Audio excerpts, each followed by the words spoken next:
लगे जब मैं गया तो बच्चों के साथ खेल रहे थे वो। मैंने पूछा कौन है, कहा ये है। तो बाबा फरीद कहते हैं कि मैं सोचने लगा, मैं तो इनको बुजुर्ग समझ के आया था, ये तो बच्चे ही निकले। इन्होंने इतना दिल में सोचा। उधर आप बच्चों के बीच से उठे हुजरे में गए, अंदर जाके बाहर निकले, कहने लगे फरीद अब देख ले, अब तो बड़ा बूढ़ा हो गया। गए तो बच्चे थे, बाहर निकले तो बाल सारे ही सफेद। क्या बात है। कहने लगे अब तो शर्त ठीक है ना, अब तो हो जा मुरीद जी, अब तो बच्चा नहीं हूं। बस कदम पकड़ दी और कसम खुदा की फिर मिसालें दी गई। फरीद हो तो मुरीद हो तो बाबा फरीद जैसा होना चाहिए। क्या बात है। बाबा फरीद जैसा। कैसे मुरीद थे जानते हो? ऐसे मुरीद थे, पीर ने कहा कि गर्म पानी चाहिए, मुर्शिद को जरूरत पड़ी गर्म पानी की, तो गए दरवाजे पे दस्तक दी, क्या बात? फरीद आया, कहा क्यों? कहा मेरे पीर को गर्म पानी चाहिए। कहा मिल जाएगा लेकिन बदले में कुछ देना पड़ेगा। कहा क्या? कि एक आंख दे दे, एक आंख दे दे। आज तो अगर पीर कहते हैं ना भाई चंदा दे दे, भाई अपनी बैत अपने पास रखो, भाई तुम्हारे ताई पैसा नहीं है, इस हमारे थोड़ी बहुत, मैं तो खुद तावीज़ के चक्कर में हुआ था, तुम तो उल्टा मुझसे ले रहे हो, ये सारी बात होती है। तो कहने लगे आंख देनी पड़ेगी। जब इतना कहा बाबा फरीद कहते हैं ठीक है मुझे मंजूर है, आपने अपनी आंख देने का वादा किया। कहते हैं तू पानी गर्म करके ला, मैं आंख निकाल के लाता हूँ। आपने चाकू लिया, आंख निकाली, दश्त में रखी, दरवाजे पे आए, कहा पानी गर्म हो गया? कहा हाँ। एक हाथ से आंख दी, दूसरे हाथ से पानी लिया, गर्म पानी लिया, इस तरह हाथ रखा गया आंख पे, पीर मुर्शिद की कदमों में आ गए। पीर मुर्शिद ने कहा था फरीद पानी ले आए? कहा जी ले आया हूँ। गर्म है? कहा जी गर्म है। पीर तो पीर है, खुदा की कसम, पीर भी तो देख कैसा बख्तियार काकी जैसा पीर है, मुरीद बाबा फरीद जैसा है। जैसी हाथ देखा आंख पे लगा हुआ, पानी हाथ में लेके कहते हैं क्या हुआ बेटे आंख में? तो पहले दुखने को आज भी कुछ जगहों पे कहते हैं आंख आ गई है, इसका मतलब होता आंख दुख रही है। आपने हाथ लगा रखा है। पीर ने कहा फरीद क्या हुआ? कहते बाबा आंख आ गई है। मुस्कुरा के कहा आ गई है तो फिर आ गई है, हाथ हटा दे। जब हाथ हटाया कसम खुदा की कहते पहले से ज्यादा रोशन मेरी आंख हो गई। क्या बात है, सुभान अल्लाह, बहुत खूब, सुभान अल्लाह, सुभान अल्लाह। भाई आ गई तो आ गई, आ गई तो हटा हाथ, फिर आ गई। ये होता है पीर और ये होता है मुरीद। हाँ ये सोच रहा है ऐसा पीर मिले ना, खुद नमाज पढ़ता हूँ ना, मुझसे कह जी बहुत चल रहे हैं रेडीमेड, टेंशन मत लियो, कह रहे मेरे हो गए तो फिर नमाज की जरूरत ही नहीं। माशाल्लाह। कुछ ऐसे कहते हैं कह रहे हम तो हरम में पढ़े हैं, सीधे यहाँ पढ़ते ही नहीं। और कुछ कहते हैं कि हम तो तसव्वुर में पढ़ते हैं, रोटी दस्तरखान पे 4 प्लेट खागा चावल, 12-13 कोफ्ते खागा, आधा किलो मुर्गा, वो तसव्वुर में नहीं खाता, नमाज तसव्वुर में पढ़ेगा। है ना? बचिए ऐसे लोगों से, बचिए। और मुरीद ऐसे शख्स के हों जो देखें जिसे तो खुदा याद आ जाए, क्या बात, और जिसके तरीके को देखें तो मदीने वाला मुस्तफा याद आ जाए। क्या बात है। ऐसा पीर तलाश कर। और मैं बड़े उससे कहता हूं कि भाई आज के दौर में ना कुछ खानकाहों से तो बेहतर है कि मस्जिद के इमाम से बंदा मुरीद हो जाए। सही कह रहा हूं मैं? क्यों? इसलिए कि ये मस्जिद का इमाम वो है जिसकी 5 वक्त जमात से नमाज हो रही है। क्या बात है। ये वो पीर है जिसकी 5 वक्त तकबीर औला के साथ होती है। उससे तो बेहतर ही है ना जो 8-8 बजे सो के फिर शाम को 4 बजे उठता हो और फिर फैज यूं बांट रहा, ये क्या हो गया, बेड़ा पड़ा, खुद भी डूबेगा तुझे भी डूबेगा। बच के रहना, बच के रहना। ऐसे बंदे से रिश्ता जोड़ो जो रिश्ता हुजूर से जोड़ दे, रिश्ता हुजूर से जोड़ दे। मसला ये नहीं होना चाहिए। और कोशिश ये करें कि हम अपने बच्चों को दीन जरूर सिखाएंगे जी। बोलो इंशाअल्लाह। इंशाअल्लाह। सारे लोग नहीं बोल रहे इंशाअल्लाह, बोले इंशाअल्लाह। इंशाअल्लाह। नसीब वाले जिनके घर में एक भी कुरान वाला है, मुकद्दर वाले, खुद सोचे इन पे कितना करम होता है, कितना करम होता है मदरसे वालों का। ये अक्सर मदरसे में पढ़ने वाले बच्चों की जूतियां टूटी होती है, कायदे फटे होते, पैदल जाते हैं, लेकिन शुक्र अल्लाह का सलामत रहते हैं। सलामत। मदरसों में जाके देखो नीचे लेट रहे हैं, कोई सांप नहीं। सांप हमने मदरसों के बच्चों की कमर के नीचे लगे देखे, कादरिया में जब पढ़ते थे हम, जंगल में मदरसा था, कई बार तो बच्चों की किताबें रखी है, सांप उसके नीचे आके बैठ जाता था, लेकिन किसी बच्चे को कभी सांप ने नहीं काटा। वो सांप भी जानते थे ये कोई आम नहीं है, ये मदीने वाले का मेहमान है। अल्लाह हिफाजत करता कुरान वालों की। अल्लाह यार, जब कब्र में वो एक बाल नहीं गलने देता तो जमीन के ऊपर वो किसी जानवर के आगे उसका निवाला बनने कैसे देगा। इसलिए बच्चों को कुरान सिखाएं, खुद भी दीन सीखें, कुरान सिखाएं। वरना याद रखियो, प्रधानों, जमींदारों, चौकीदारों, पैसे वालों, मैनेजरों, बैंक वालों, एटीएम वालों, कैश वालों, सारे कान खोल के सुन लो। अगर ये सोचते हो तुम्हारी कब्रों पे सोने की चादरें चढ़ेंगी तो गलत सोचते हो। जाके कब्रिस्तान में देखना, तुमसे ज्यादा पैसे वाले लेटे हुए, तुमसे ज्यादा जमीनों वाले लेटे हुए, आज उनकी कब्रों के निशान तक नहीं है।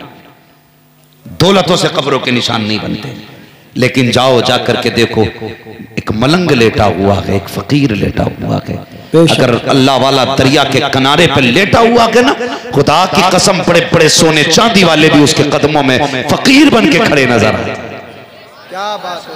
पता चला रुतबे दौलत से बुलंद नहीं होते, रुतबे खुदा की रहमत से बुलंद होते। पढ़ाएंगे बच्चों को इंशाअल्लाह, सारे बोले इंशाअल्लाह। और याद रखिएगा, यही लोग हैं जो मरने के बाद काम आए, वरना कोई काम नहीं आने वाला। साल में एक बार याद करता आदमी बरसी पे, वो भी 4-5 बरसी करा के छुट्टी। वो कहे ठेका ही थोड़ी लिया अब्बा का, मैंने बड़े भैये पे भी तो जमीन है, वो भी करा बरसी। ठेके में बरसी भी बस बट जाती है नहीं, लेकिन आपने बेटे को हाफिज बना लिया, वो जहां बैठ के कुरान पढ़ाएगा, अल्लाह उस कुरान के बरकत से तेरी कब्र में रहमतें नाजिल फरमाएगा, रहमतें नाजिल फरमाएगा। इसलिए मेरी गुजारिश है, कुरान से प्यार करो, साहिब कुरान से प्यार करो, मदरसों का ताउन करो, मदद करो मदरसों की। इस वक्त इस्लाम दुश्मन ताकतें जो है ना, बिल्कुल मदरसों को मिटाना चाहती हैं, बंद करना चाहती है। तुम कांधे से कांधा लगा दो और दुनिया को बता दो, ये मदरसे तुम्हारे करम पे नहीं, ये मदीने वाले के करम पे चला करते हैं, मदीने वाले के करम पे चला करते हैं। हर बच्चे को कुरान आना चाहिए, हर जवान को कुरान आना चाहिए। सबसे बड़ा कम नसीब है जिसे कुरान पढ़ना नहीं आता, सबसे बड़ा कम नसीब। और अल्लाह माफ करे, करीब करीब बेटियां तो सबकी कुरान पढ़ हुई है। पूछो ना रिश्ते का मसला हो, बड़ा लंबा तो हो जाएगा भाई साहब। जब बात रिश्तों की आती है ना, तो सीधी बात कहती, मेरी लल्ली ने ना 3 बार कुरान पढ़ लिया ना, हमारी बहन ने तो 4 बार पढ़ लिया जी। 4 बार पढ़ के भी ना हुनर ही हुनर है, समझ में नहीं आ सकता क्या पढ़ लिया इसने। गुनगुनाने की आवाज बराबर आएगी, पता नहीं चल सकता अल्लाह की कसम कितने यार पढ़े इसे, क्या फायदा ऐसी पढ़ाई से। फरमाया गया गलत पढ़ने वाले पे कुरान खुद लानत भेजा करता है।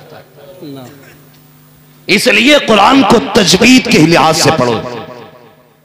कुरान तो ये कहता है वरत्तिल कुरान तरतीला, कुरान को तरतील से पढ़ा कर। इसलिए कि हमने इसे तरतील में नाज़िल किया। और हम पढ़ते कैसे? मुझे पढ़ते हुए गैरत आती है जिस तरह हम पढ़ते हैं। कुरान तो वो नेमत है, अगर कसम खुदा की जिन्नों के जंगल में खड़े होकर पढ़ दो ना, तो हिम्मत नहीं है कोई जिन्न आगे बढ़े। बेशक सुभान अल्लाह। ये जो भूत नहीं उतर रहे ना औरतों के, इसकी वजह सिर्फ ये है कि इन्हें कुरान नहीं आता। जितनी बड़ी जाहिल होगी उतनी बड़ी भूतनियां होगी।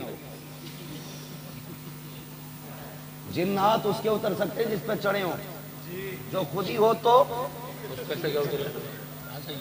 बताओ भाई, खुद ही जिन्न हो तो उतरेगी। सारे मजारों पे लेकर टहल लिए, 4-4 किलो के तावीज लटका लिए, कुछ नहीं होने वाला। बेटी दीनदार लेके आ, कुरान वाली लेके आ। अगर जादू किसी ने कर भी दिया, जिन्नात भी आ गए ना, तो रब ने कुरान में हर शय का इलाज रखा है। सिर्फ पाबंदी से कुरान पढ़ना शुरू कर दो, अल्लाह सारे भूत उतार डालेगा। लेकिन उतरेंगे कहां से? इसे तो खुद चढ़े पड़े। अब्बा ने भी सिर्फ गाड़ी में कुरान रखवा दिया था, पढ़ाया नहीं था। इसलिए मेरी गुजारिश है, कुरान पढ़ा करो, बेटियों को कुरान पढ़ाओ, बेटियों को कुरान पढ़ाओ। ताकि, और एक बात और बता दूं, बेटों को तो पढ़ा लिया ठीक है, ये मौलाना इनका तो कर नहीं है दुआ। आपने अगर ऐसे बेटे पढ़ाए कि जो आलिम ना बने, तो पढ़ के वो खुद भी नहीं पढ़ते, पढ़ेंगे तो उनसे तुम्हारा कोई लेना देना नहीं। वो अपने ऊपर नहीं कुरान पे एहसान करते हैं, लो हमने आज 3 पारे पढ़े। लेकिन अगर तुमने बेटी को कुरान पढ़ा लिया, अगर वो पोती वाली भी हो जाएगी ना, जब भी कुरान खोल के बैठेगी, जब पारा मुकम्मल होगा हाथ उठाएगी, उसे अपने बाप की याद आएगी।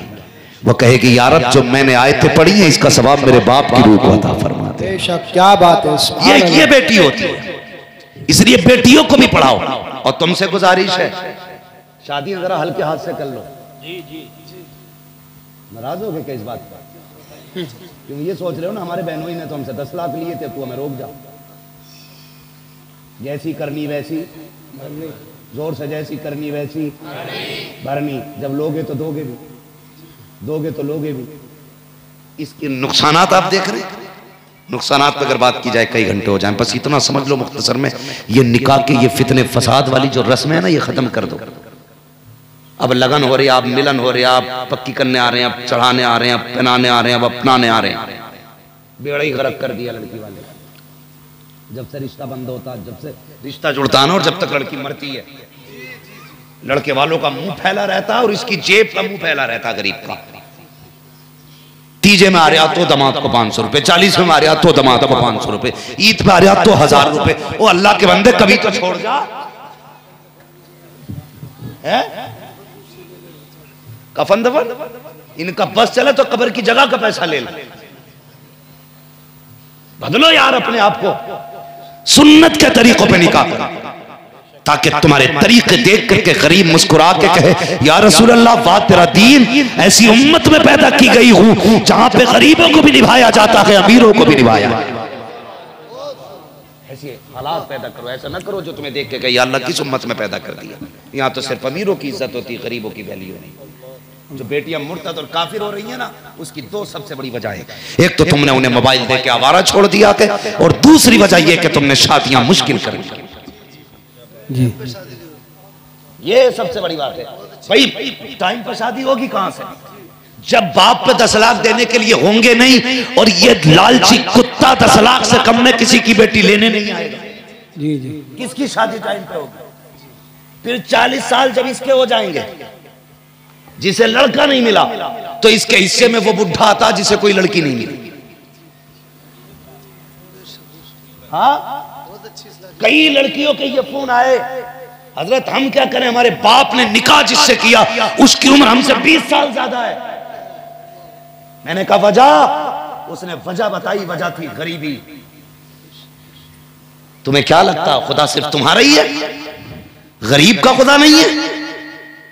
जिसके बाप के पास देने के लिए 10 लाख नहीं है, उसका कभी हाथ रख के पूछना, बेटे बता तो सही इस उम्र में क्या जरूरत थी, तुझे मजदूरी करके बाप का हाथ बटाना था, तुझे मेहनत करके बाप के बुढ़ापे का सहारा बनना था। तो जवाब आता है नादान, हमने दौलत के लिए बच्चे नहीं पाले हैं, हमने शान के लिए नहीं पाले, हमने बच्चे पाले हैं तो कुरान के लिए पाले हैं, दीन के लिए पाले हैं। पैसे तो दुनिया कमाती है, लो ये बेटा मदरसे दे रखे हैं और बदले में कुछ नहीं चाहिए, बस इतना मुस्तफा कहते हैं ये भी मेरा है, इसका बाप भी मेरा। सुभान अल्लाह।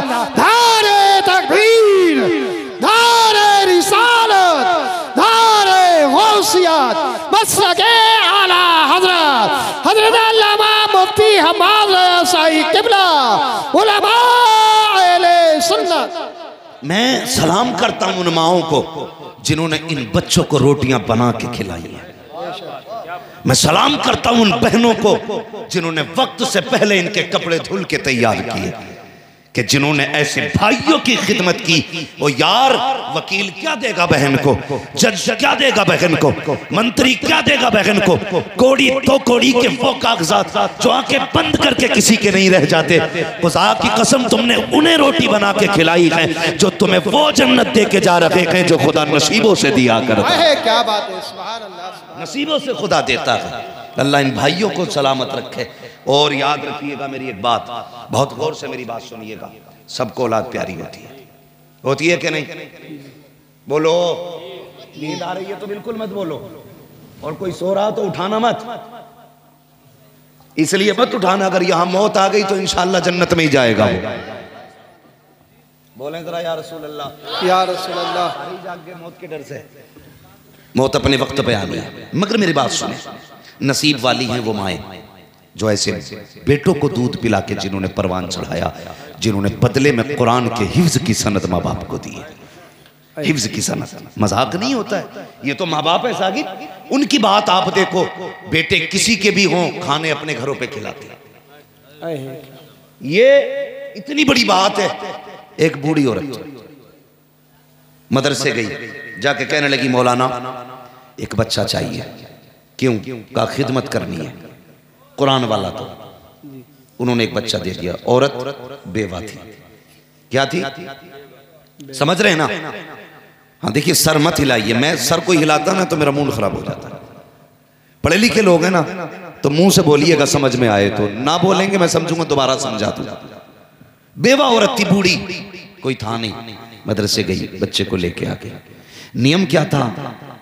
पहली रोटी जो बनती थी वो कुरान पढ़ने वाले को खिलाती थी। क्या बात। तुमने नहीं देखा? ये सैफपुर कितने घर ऐसे भी होंगे कि जो अपने बच्चों से ज्यादा कुरान वालों को खिलाने में खुशी महसूस करते होंगे। ऐसे भी कई लोग होंगे ना। तो वो पहली रोटी कुरान वाले को देती थी। पहली रोटी कुरान वाले को कहती थी, यार ये परदेसी है लेकिन तेरे महबूब का मेहमान है, फर्ज बनता मैं लुकमा बाद में खाऊंगी, इसे पहले खिलाऊंगा। सालों साल खाना खिलाती रही। एक दिन जब इसका हिफ्ज मुकम्मल हुआ ना, और ये कुरान वाले भी अल्लाह सलामत रखे, इनकी मोहब्बत है, ये जिसके यहाँ दस्तरखान पे रोटी खाते हैं ना उसे सगी माँ समझते हैं, जिसकी कमाई खाते हैं उसे सगा बाप समझते हैं। ये कितना प्यार देते हैं। ये उम्रें हो गई, ये उलमा बैठे हैं, खुदा की कसम ये सब कुछ भूल सकते हैं लेकिन कभी उनको नहीं भूल सकते जिन्होंने बचपन में इन्हें खाने खिलाए थे। क्या बात। भूल सकता है कोई? हम नहीं भूल सकते। जिसने हमें रोटी खिलाई थी बचपन में, हम उसे नहीं भूलते, नहीं भूलते। हम सगे माँ की तरह उस माँ को भी इज्जत देते हैं जो हमें रोटी खिलाती है। हम भी पढ़े बाहर, हमने भी रोटी खाई है किसी के दस्तरखान पर। अल्लाह उनके घरों में बरकतें नाजिल करे जिन्होंने हमें अपने टुकड़े खिलाए थे। हाँ, तो बड़ी खुशी होती है ना। ये भी अपने माँ बाप की तरह उनको समझते हैं। और माँ बाप भी खुदा की कसम, कई बार तो मैंने देखा है कि जब सगे बेटे की शादी है ना, तो जब बड़े बेटे की शादी होती है तो हाफिज का पहले हाथ पकड़ के कहते नहीं, बाकी के कपड़े बाद में बनेंगे, तेरे कपड़े पहले से लेंगे। ये प्यार घर वाले देते हैं, ये प्यार घर वाले देते हैं। तो कभी ऐसा भी होता है ना कि सबसे पहले खाना। जब इस बच्चे का हिफ्ज़ मुकम्मल हुआ ना तो दिल में आया, यार ये खुशखबरी सबसे पहले उस माँ को जाके दूं जिसने पहली रोटी खिलाया करती थी। क्या बात। ये सोच के दरगाह से उठा, दौड़ लगाई, दरवाजे पे पहुंचा।